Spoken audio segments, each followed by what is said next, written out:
Hello. Hi, Jake. How are you? I'm good. How are you? Awesome. How is everything? Good. It's late over there, I know. Yeah, actually, it's 11 o'clock exactly. I'm sorry, say that again. It's actually 11 o'clock p.m. Right, right. Yeah, but Are you a late night kind of person? yeah, if I'm doing something really important like this call, I can stay. Got it. uh, Cool. uh, Good. Thank you so much, Jake. I'm so humbled with you having me on the call. Yeah, absolutely. Happy to help you. Yeah, because actually I came across you like your site like 3-4 years ago, and I bought one of your books, which was MLM, the Internet and You. Right. Yeah, so recently I saw your video and I realized that you actually spoke on No Excuses Summit, and I was like, wow, Jake Alma is the Yeah. Jake Alma is actually the first person who took me online. Yeah, so I just thought I could do an interview and help some folks who are watching this interview so that they can get value from you as well, because I know you have been in the industry for over 22 years, is it? It is 22 years, yes. It was 22 in January, so Oh, okay, I'm an awesome. old timer. Yeah, so we have to learn a lot from you. Well, I've been through it all, that's for sure. So Yeah, so yeah, I don't want to act as if I'm surprising you. I mean, you know why I'm calling you. Right, right, Yeah. absolutely. So would you like to share your background before network marketing and how you came across it and why you joined and stuff? Just like your background. Yeah, so are you recording this? Yeah, definitely. Have you started it? Yeah. All right, well, let me finish what I'm doing so I can be quiet and not. I had to grab something No problem. out of a No case problem. Yeah. so I can make sure that it's quiet. So, do you want to introduce me first? Do you want to do Oh, any kind of lead in, or are you going to do that? You want tell me? okay. So like right now I'm recording the call. So or I'll ask you the questions that I think my audience are going to get value from, and then Okay. yeah. So like right now it's being recorded as well. So Okay. that will also help my audience that they don't have to be fancy. They have to be themselves. Got it. Yeah. Okay. Yeah, so if All you right. if you want to go ahead and share your background and how you came across network marketing and stuff. Yeah, you bet. Okay. So, gosh, yeah, I actually learned about network marketing when I was like a teenager, a young teenager, when an uncle of mine approached my parents. Okay. But I didn't know it was network marketing. It wasn't called network marketing. And my parents weren't interested, and they were kind of skeptical about it, or at least that's how I perceived it at the time. And so I became skeptical about it too. Which is often what we do. You know, we have our parents' influence, and that influenced me. And then years later, when I was about 19, I was actually introduced to it again. Okay. With a group of friends. But I wasn't of the, I didn't totally get it. And I was just a 19-year-old enjoying life and being young and having no care for the future and not thinking about any of that. Yeah. So I kind of was a skeptic. And then I was approached again, finally, when I really started paying attention and learned that it was network marketing in my late 20s. And I was skeptical still and wasn't interested. But then fast forward about a year and a half when I have my first child and I want to be home with him. And network marketing started looking good and I became interested. Okay. Wow. Okay, so were you like, you mean like you were happy with your life where you are, and then because of the kids now you really wanted something else? Yeah, and it's funny. I'm one of those few people probably who I actually really enjoyed my career. I had a career in airline sales and marketing.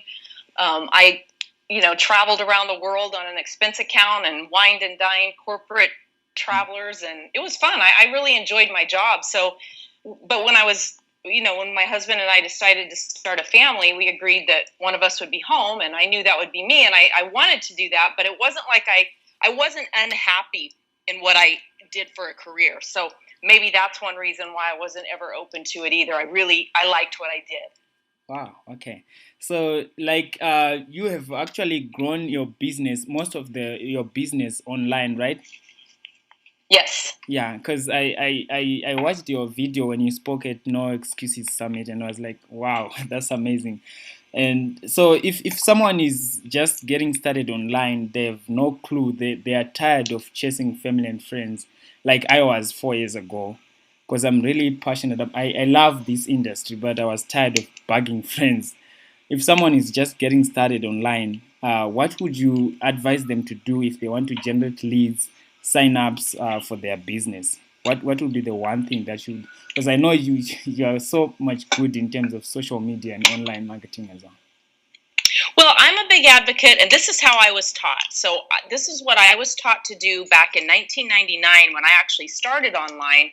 And Yeah. I love it because I was actually taught by true internet marketers, not anybody in network marketing. Oh. Nobody was selling super expensive courses. I mean, there were courses, and I bought plenty of them, but it was a little different back then.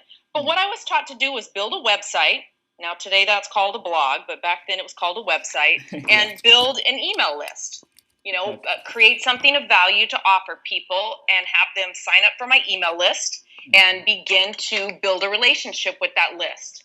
Okay. And that's really what I do today. I really teach a 4-part process to recruiting and finding leads online, and that is your blog, Mm-hmm. your lead capture system, I should say, which is what allows you to capture names and send information to them. That's your email list that you're building. Yeah. And then content, and that's creating videos, audios, articles on your blog, creating content that gets out there on social media so that you can attract people back to you, and then the social media marketing aspect of it. So it's really a 4-part process. Okay. And most people only jump onto social media and they miss those other 3 pieces.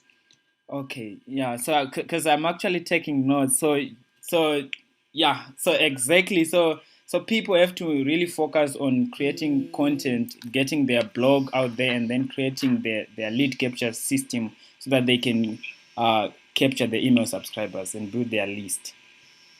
Right. And that list is so important. Building an email list is so important because that's the only thing that and your blog are the only things you own. We don't own our Facebook page. We don't own our Facebook friends. We don't own our YouTube channel. We put content out there. But if at any time those sites shut down or they decide to shut us down, we basically have no recourse to that. And you're out. And all the effort and energy that you've put into it is gone. Wow. I mean, that's one of the reasons why JackieAlma.com has been there for years. What's been there for years? JackieAlma.com, your website. Right. Yeah. And actually my first website, which is streetsmartwealth.com, which is still there, that's been up since 1999. Wow. Wow, yeah. that's amazing. So do you do any paid advertising? Do you have any best traffic strategies that you can recommend anyone who is already building their list? And I do Facebook ads. okay. That's the only paid advertising that I do. But I do some Facebook advertising, yes. Oh, okay, that's awesome. So Facebook ads mainly. Yes. Okay. I did Google AdWords back in the day, which is a lot, it's very much like Facebook advertising, except with Facebook advertising, you can make it so much more targeted to exactly who you want it to be. So if you want to target, let's say you wanted to build here in the US, you could target it to women age 34 to 40 with 2 kids and a household income of X amount of dollars who live in Illinois. I mean, you could target your marketing down that specific with Facebook. Wow. Okay. As always, I'm always learning from you. Well, good. Yeah. Okay. So one last question, if you don't mind, Jackie. Like Sure. yeah, so like myself, I've been building a list, and I'm doing my best to try and convert most of those leads into buyers and sign-ups. What would be the best way to increase that conversion rate? Well, the thing of it is, you and I don't control that process. And the reality of it is, Yeah. most of the people on your list are not going to buy or join you. That's just the reality of it. Yeah. That doesn't matter what you're selling. I Yeah. don't care if you're selling Lexus cars, and you've got billboards out there. Most of the people who drive by the billboard on the freeway aren't going to buy a Lexus. And it's the same with our list. But what we have to do with that list is we have to build a relationship with them of value over time. Yeah. That list, it's not about advertising to that list. It's about communicating, engaging, building a relationship, sharing value, and making sure that you're building a targeted list too. Like, one of the biggest mistakes that people make, and I get it, I made it too. When I very first started my list, I emailed all my friends and asked them to sign up on my list just because I wanted to see numbers on my list. Like, it didn't matter to me. I told them, you don't even have to read it. Well, now that works against you. Like, if your emails don't get opened over time, it dilutes the value of your list and different things like that. So you want to make sure you're building a targeted list. You don't want just anybody on your list. Yeah. And then you need to be communicating to that list fairly regularly so that they remember who you are. Wow. I mean, I'm on some lists where I only hear from them like once every 6 months, and sometimes I don't even remember who they are after that amount of time, or why I got on the list, and that will most often trigger an unsubscribe. Wow. So sometimes we're afraid to email our list too frequently because we don't want them to unsubscribe. But the reality of it is, if we email them too infrequently, they're also going to unsubscribe because they don't remember who we are, or why they're on our list, or why we're conversing with them. Yeah. So it's really about building value and giving them a reason to want to engage further with you, look at what you're offering, and to ultimately become a customer or a team partner or whatever it is that you're looking for with that list. Wow. But it's a process. It doesn't happen overnight. Even with the internet, a lot of people have a tendency to think that just because someone comes to them over the internet, that it means that they're more ready to get started in a business, and that's just not true. Yeah. Wow. I got a lot of value. I was actually writing notes here. Okay. Good. Thank you so much, Jackie, for being for taking the time to help me out here, and help my folks get some value from leaders like you. Absolutely, my pleasure. Yeah, thanks so much, and God bless. You too. Have a great weekend. Awesome. All right, bye-bye.